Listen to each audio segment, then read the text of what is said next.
Hola, mi nombre es Tania Lorena Peña Suárez, soy estudiante de la Universidad Nacional Abierta de Distancia UNAD y me encuentro estudiando Ingeniería de Sistemas.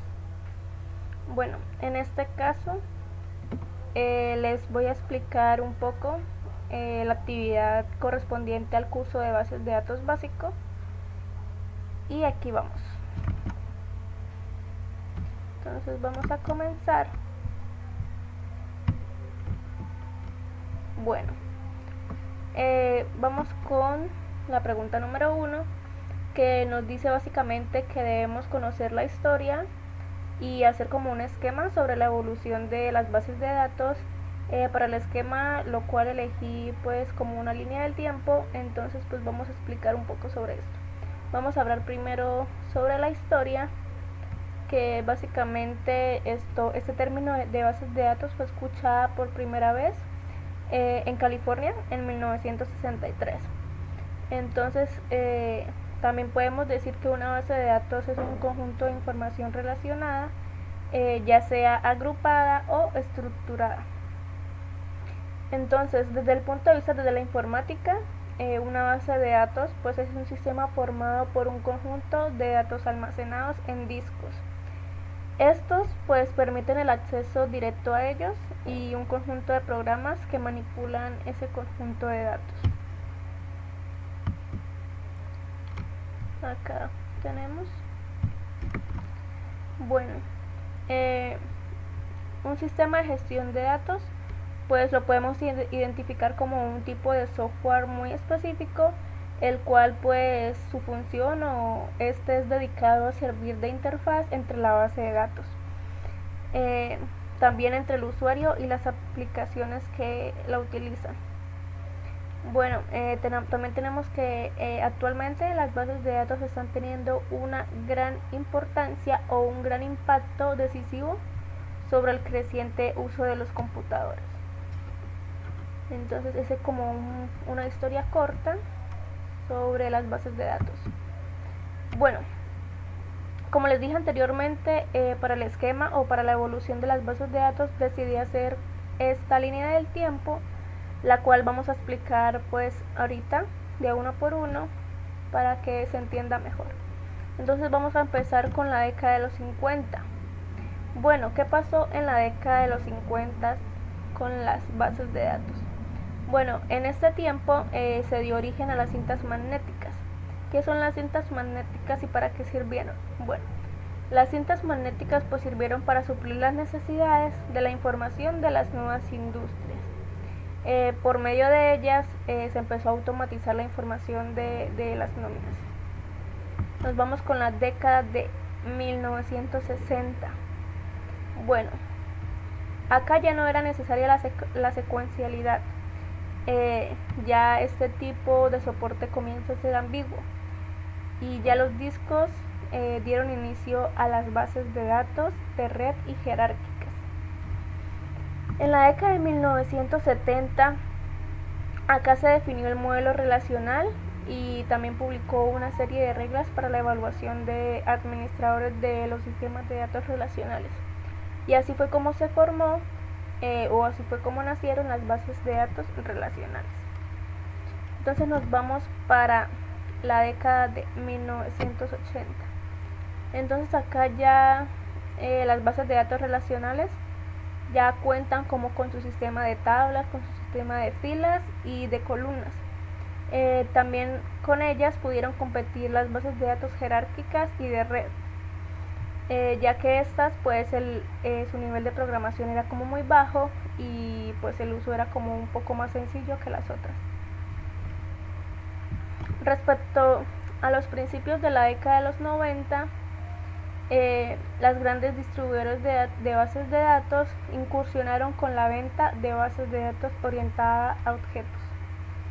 Entonces aquí ya seguimos.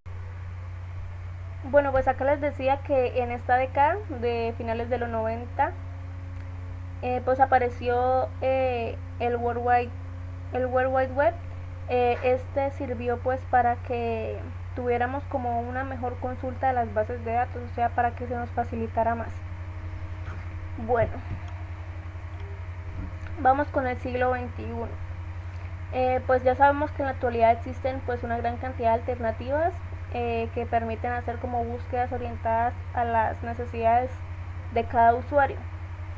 También tenemos que una de las tendencias más amplias son las bases de datos, las cuales cumplen con los protocolos de Open Archive Initiative. Entonces esto es como lo que pasó en cada uno de los siglos, desde 1950 hasta el siglo XXI. Ahí resalté como lo más importante, lo más importante que sucedió. Entonces vamos con el punto 2. Nos dice, una vez presentada la evolución histórica, comente cuál es la tendencia hacia dónde apuntan las bases de datos y qué herramientas pues se utilizan en la actualidad para su gestión. Bueno, entonces primero tenemos como la tendencia hacia dónde apuntan las bases de datos, que hablamos como ya de la actualidad o del futuro. Entonces, bueno, la expectativa del futuro de las bases de datos se proyecta como más a la manipulación de las bases de datos, ya sea por medio de todos los dispositivos móviles, los cuales cuentan con acceso a la red. Bueno, esto pues comienza en nuestra actualidad, así como la seguridad de las bases de datos, ya sea para aspectos militares, médicos o cualquier otro aspecto importante o que tenga que ver con esto de las bases de datos. Bueno, también tenemos que las bases de datos son paralelas, en las cuales se maneja la misma base de datos al mismo tiempo. Esto es algo como muy importante. Y ahora sí nos vamos como para las herramientas de la gestión, las herramientas usadas para su gestión o desarrollo. Entonces, pues estas herramientas proporcionan una interfaz web, la cual permite pues administrar los datos o las bases de datos correspondientes. Estas herramientas pues también permiten ejecutar consultas SQL desde la interfaz del usuario. Entonces tenemos que Place incluye las siguientes herramientas para la gestión de bases de datos. Acá tenemos 3 herramientas. Tenemos PHP MyAdmin, la cual es usada para las bases de datos MySQL. También tenemos la PHP Admin, la cual es usada para las bases de datos de PostgreSQL. Y por último tenemos las bases de datos ASP.NET Enterprise Manager y la de MyLittleAdmin, las cuales son usadas para Microsoft SQL. Bueno, por último nos dice que comente un ejemplo en donde se vea como la utilización de las bases de datos. En este caso pues resalte como 4 ejemplos, el cual es el registro de estudiantes de un colegio o universidad, el registro de pacientes de un consultorio médico u hospital, la base de datos de los libros y revistas de una biblioteca y librería y los estados de cuentas bancarias de los clientes de una institución financiera.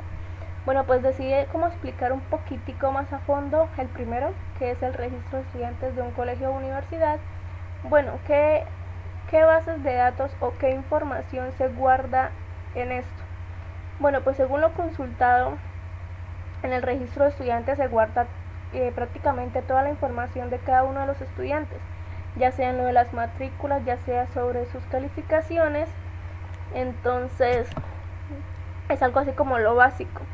Generalmente sí se guardan como los registros de los estudiantes, el registro o información de las calificaciones de cada uno, guardan como su rendimiento académico, por decirlo así, y esto como sus certificados y, como lo mencioné anteriormente, la matrícula. Entonces, bueno, eso es todo por el video de hoy. Espero haya hecho una explicación como clara, profunda y como resaltando lo más importante. Entonces, pues agradezco mucho su atención.